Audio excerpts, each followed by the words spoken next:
l'occasion qu'il m'a donné cette semaine de parler de la part du Seigneur. Amen.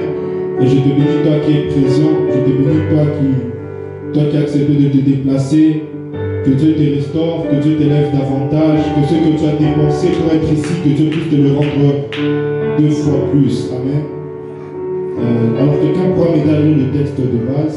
Grâce à toi aussi, tu peux m'aider le texte de base.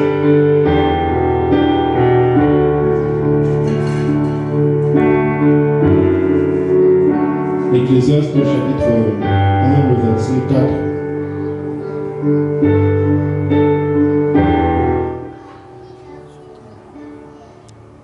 Nous lisons au nom de Jésus.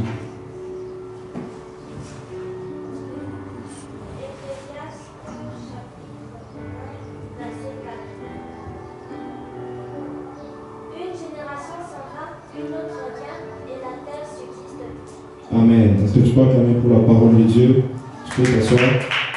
Je vais aussi prendre Proverbe chapitre 4, le verset 1. Je vais lire. Écoutez, fils, les avertissements d'un père. Soyez attentifs et vous apprendrez à être intelligent. Je vous transmets des connaissances sûres. Ne rejetez pas ce que je vous enseigne. Moi aussi, j'ai eu un père pour m'éduquer. J'ai été tendrement aimé par ma mère. Mon père m'enseignait ainsi. Retiens bien mes paroles. Observe les règles que je te donne et tu vivras. Acquiert la sagesse et l'intelligence et ne l'oublie plus. Ne néglige aucune parole de ma bouche. Ne délaisse pas la sagesse et elle t'aidera. Aime-la et elle veillera sur toi. Pour devenir un sage, commence par acquérir la sagesse. Donne tout ce que tu possèdes pour acquérir l'intelligence. Serve la sagesse contre toi et elle te rendra grand et noble si tu l'enlaces. Elle sera pour toi comme une parure gracieuse, comme une couronne magnifique. Que Dieu te bénisse. Que Dieu te bénisse.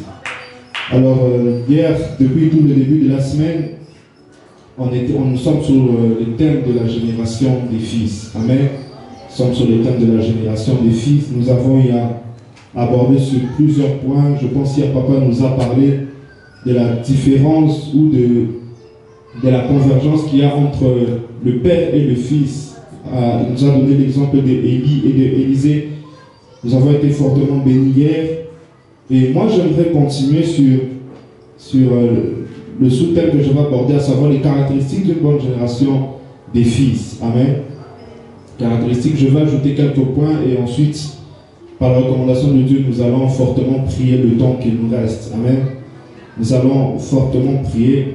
Alors, pour quelqu'un qui se pose la question de savoir pourquoi est-ce que nous parlons du thème de la génération des fils, mais on parle plus des pères. Amen. On parle plus des pères. Ce qu'il faut comprendre dès le départ, c'est que en termes de fils, nous ne parlons pas de père biologique, nous parlons de père spirituel surtout. Nous parlons de père spirituel surtout.